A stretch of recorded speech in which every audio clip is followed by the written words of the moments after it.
Paris ഒളിമ്പിക്സിൽ ബ്രസീലിനെ പ്രതിനിധീകരിച്ച medical ഡോക്ടറും സർഫറുമായ Bruno Lobo തൻ്റെ ക്യാമറ പരീക്ഷിക്കുന്നതിനായി മാരൻഹോവയിലെ കടലിൽ സർഫിംഗ് ചെയ്യവെയായിരുന്നു അപ്രതീക്ഷിതമായി ഒരു കാഴ്ച കാണുന്നത്. ഒരു പെൺകുട്ടി കടലിൽ മുങ്ങിത്താഴുന്നതായിരുന്നു ആ കാഴ്ച. അവർ പ്രാണരക്ഷാർത്ഥം അലറിക്കരയുന്നുണ്ടായിരുന്നു. അവർ കടലിൻ്റെ അടിത്തട്ടിലേക്ക് താണുപോകുന്ന അവസ്ഥയുടെ തൊട്ടു മുൻപ് ബ്രൂണോ പെൺകുട്ടിയെ ലക്ഷ്യം വെച്ച് നീന്തി. അങ്ങനെ അതിസാഹസികമായി ബ്രൂണോ ആ പെൺകുട്ടിയെ രക്ഷപ്പെടുത്തി കരയിലെത്തിച്ചു.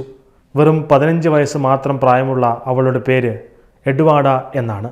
ബ്രൂണോയുടെ രക്ഷാപ്രവർത്തനത്തിൻ്റെ ദൃശ്യങ്ങൾ താൻ ടെസ്റ്റ് ചെയ്യാനിരുന്ന ക്യാമറയിൽ പതിഞ്ഞിരുന്നു. കടലിൽ ജാഗ്രത പാലിക്കേണ്ടതിൻ്റെ പ്രാധാന്യത്തെക്കുറിച്ച് ആളുകൾക്ക് ഒരു മുന്നറിയിപ്പ് നൽകുന്നതിനായി ബ്രൂണോ ഈ ദൃശ്യം തൻ്റെ ഇൻസ്റ്റാഗ്രാം പേജിൽ പങ്കുവച്ചു.